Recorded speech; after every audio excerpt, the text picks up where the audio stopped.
Hello friends, welcome to my YouTube channel Apna Doctor. कैसे हैं आप सभी? उम्मीद करते हैं आप सब अच्छे होंगे। हमारे चैनल में आपको सभी प्रकार के रोगों और उनके उपचार के बारे में बताया जाता है तथा अंग्रेजी, आयुर्वेदिक व घरेलू उपचारों की जानकारी दी जाती है। मेरा नाम है करण मल्होत्रा। चलिए शुरू करते हैं। दोस्तों, आज हम बात करेंगे कान के संक्रमण के बारे में। कान में संक्रमण का मतलब होता है कान का बहना। कान से आपके अगर मवाद आ रहा है या आप जिसको पस बोलते हैं, पस आ रहा है, या कान में दर्द हो या दर्द के साथ आपको बुखार है, तो ये सारे लक्षण कान में इन्फेक्शन के आते हैं। कान में इन्फेक्शन को दो भागों में बांटा गया है। देखिए, अगर आपका कान बहता है, अगर आप इसको शुरू से बच्चों से या बच्चों में जनरली जो कान बहता है, अगर बिल्कुल शुरुआत में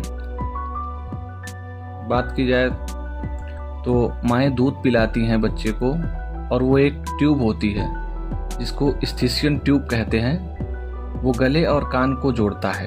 अगर बच्चे को लेटाकर दूध पिलाती हैं तो वो स्थिसियन ट्यूब के थ्रू कान में चला जाता है और कान में इन्फेक्शन हो जाता है, और उसी की वजह से कान बहता है।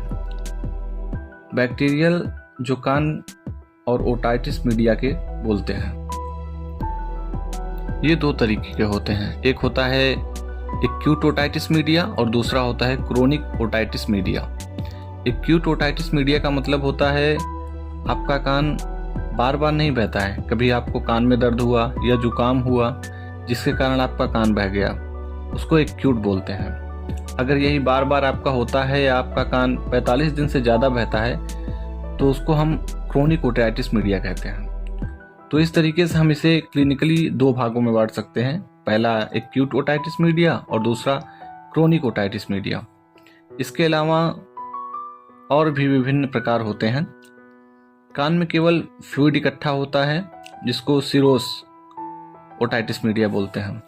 और भी बहुत सारी चीज़ें होती हैं, पर हमें मोटा मोटा जो समझना है कि अगर हमारा कान बह रहा है लगातार, अगर बह रहा है लंबे समय से बह रहा है, तो कान में अगर बदबू आ रही है, साथ में हमें कभी सुनाई देने लगा या फिर सुनाई देने में प्रॉब्लम होने लगी, तो हम इसको क्रोनिक ओटाइटिस मीडिया कहते हैं।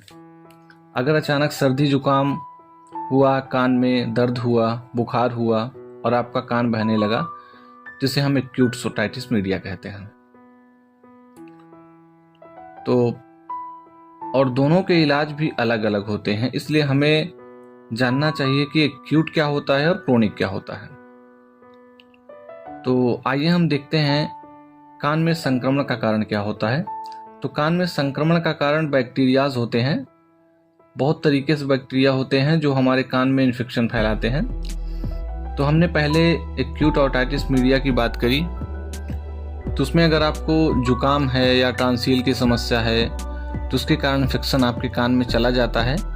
कान के पीछे पर्दे जो मिडिल ईयर होता है, हमारा कान 3 हिस्सों में बटा होता है। एक बाहर का कान होता है, एक बीच का यानी कि मिडिल ईयर होता है, और एक अंदर का कान होता है। तो जो हमारा बीच का कान होता है यानी कि मिडिल ईयर, वो हमारे गले से भी जुड़ा होता है। स्थिसियन ट्यूब के थ्रू नाक का इन्फेक्शन हो तो कभी कभी हमारे गले का इन्फेक्शन, नाक का इन्फेक्शन, साइनसोटिस या नाक आपका बह रहा है तो इन्फेक्शन, ये उस ट्यूब के थ्रू कान के पर्दे के पीछे यानी कि मिडिल ईयर में चला जाता है, जो कान के पर्दे में को डैमेज करता है, जिसकी वजह से कान बहता है। तो इस तरीके से हम समझ सकते हैं। आइए बात करते हैं बच्चों में कान का संक्रमण क्यों होता है। हमने पहले बात की, जब बच्चा बहुत छोटा होता है तो उसे लेटाकर दूध पिलाए जाने पर, जब बच्चा निप्पल के माध्यम से जब दूध को सक करता है तो हमारे गले में और कान से जुड़ी हुई जो स्टिशियन ट्यूब होती है उसके थ्रू वह दूध या इन्फेक्शन चला जाता है, और इन्फेक्शन के कारण ही कान बहने लगता है। तो ध्यान रखिए, जब भी आप बच्चे को दूध पिलाइए तो उसके सिर के नीचे तकिया लगाइए, जिससे कि कम से कम 45 डिग्री एंगल का ऊपर हो, तो कान में इन्फेक्शन जाने का खतरा कम होता है। उसके बाद जब बच्चे थोड़े बड़े होते जाते हैं तो देखिए बच्चों में टॉन्सिल और एडेनोइड्स, जो एक मुख के अंदर टॉन्सिल होता है और नाक के पीछे हिस्से में एक एडेनोइड्स होता है जो नाक को बंद करता है। अमूमन ये बड़े होते हैं और बच्चों में चूंकि उतना रोग प्रतिरोधक क्षमता नहीं होती है तो इसलिए टॉन्सिल में और एडेनोइड्स का इन्फेक्शन बार बार हो जाता है। कभी कभी एडेनोइड्स इतने बड़े हो जाते हैं कि नाक के रास्ते को बंद कर देते हैं और जो स्टेशन ट्यूब होती है उसकी ओपनिंग को इफेक्टेड करते हैं, जिसके कारण इन्फेक्शन बार बार हो जाता है। तो ये बच्चों में ध्यान रखना पड़ता है कि बच्चों की इम्यूनिटी पावर मजबूत हो, इसका ध्यान रखना पड़ता है। उनके खान पान पर विशेष ध्यान रखना चाहिए क्योंकि बच्चों में टॉन्सिल और एडेनोइड्स की प्रॉब्लम होती रहती है और बच्चों को फंगल इन्फेक्शन और बाहरी इन्फेक्शन का खतरा ज़्यादा होता है, तो इसलिए ओटाइटिस मीडिया की प्रॉब्लम ज़्यादा बढ़ जाती है। आइए हम इसके संक्रमण के लक्षण के बारे में बात करते हैं। तो कान में संक्रमण का सबसे बड़ा लक्षण है कान का बहना। अगर एक्यूट है, क्रोनिक नहीं है या तो बहुत ज़्यादा दिनों से नहीं है तो उसको हो सकता है पहले से उसका कान भारी लगना स्टार्ट हो। जब पस कान के पर्दे के पीछे इकट्ठा होता है तो कान भारी लगना शुरू होता है। उसके बाद कान में दर्द होता है, उसके साथ फीवर भी आ सकती है आपको और कान बह सकता है। ये 3-4 चीज़ें हैं जो कान के संक्रमण को बताता है। अगर आपको कान बह रहा है, कान में सूजन है या दर्द है या उसके साथ आपको फीवर है तो सब इन्फेक्शन के लक्षण हैं। और अगर आपका कान बह रहा है और दर्द नहीं है, न सर्दी है, न जुकाम है, न उसके साथ फीवर है, तो ये कंडीशन क्रोनिक ओटाइटिस मीडिया की हो सकती है। अब कान में संक्रमण का इलाज क्या होता है?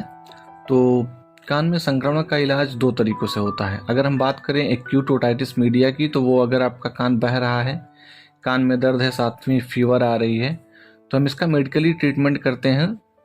उसमें हम कुछ आपको जनरली दवाएं देते हैं, जनरली दर्द और सूजन की दवा, और उसमें बुखार भी अगर आ रही है तो साथ में आपको हम कुछ मेडिसिन प्रेफर करते हैं। इन्हें आप डॉक्टर की प्रिस्क्रिप्शन के साथ ले सकते हैं। जैसे कि आपको अगर दर्द है ज़्यादा या सूजन है तो टैबलेट है ट्रामाडॉल या फिर फ्लोजन डबल ए ले सकते हैं आप, और या फिर जीरोडाल एसपी या सूमो या जाइमोफ्लाम डी या फिर नोबेल प्लस या फिर फ्लेक्सान एमआर। इन सब में से किसी भी टैबलेट को आप अपने मेडिकल के फार्मासिस्ट की मदद से, डॉक्टर की प्रिस्क्रिप्शन से ले सकते हैं। और साथ ही कुछ एंटीबायोटिक्स देते हैं हम, जैसे कि मोनोसेफ टैबलेट हो गई, जीफी हो गई, फिक्सिन हो गई, एम्पोक्सिन हो गई, या फिर मॉक्सिकैन सीवी etc और भी एंटीबायोटिक्स हैं जिन्हें हम प्रेफर करते हैं। और साथ में हम आपको कान में डालने के लिए ड्रॉप भी देते हैं, जैसे कि एंटीबायोटिक हो गया, ओटीना हो गया, सिप्लॉक्स, जिनफ्लॉक्स। तो आप इन्हें डॉक्टर की प्रिस्क्रिप्शन के बिना ना लें, तो आप इन्हें डॉक्टर से प्रिस्क्राइब कराइए। उसके बाद ही आप कंडीशन को देखते हुए डॉक्टर आपको प्रिस्क्राइब करेगा और ये ड्रॉप या दवाइयाँ ले सकते हैं आप। और अगर प्रॉब्लम ज़्यादा दिनों से है या फिर कंडीशन क्रोनिक की है तो हमें डॉक्टर के पास जाना चाहिए और उसका उचित इलाज कराना चाहिए, क्योंकि कंडीशन कुछ भी हो सकती है। क्रोनिक में आपको ज़्यादा दिन से प्रॉब्लम है तो हो सकता है आपके कान के पर्दे में प्रॉब्लम हो या फिर स्टेशन ट्यूब में प्रॉब्लम हो, एनीथिंग एल्स कुछ भी हो सकता है। सो हमने आज बात की कान के संक्रमण के बारे में दोस्तों। तो उम्मीद करते हैं दोस्तों आपको अच्छी लगी होगी वीडियो। अगर वीडियो पसंद आई हो तो वीडियो को लाइक करें, शेयर करें और चैनल को सब्सक्राइब करें। वीडियो देखने के लिए आपका धन्यवाद।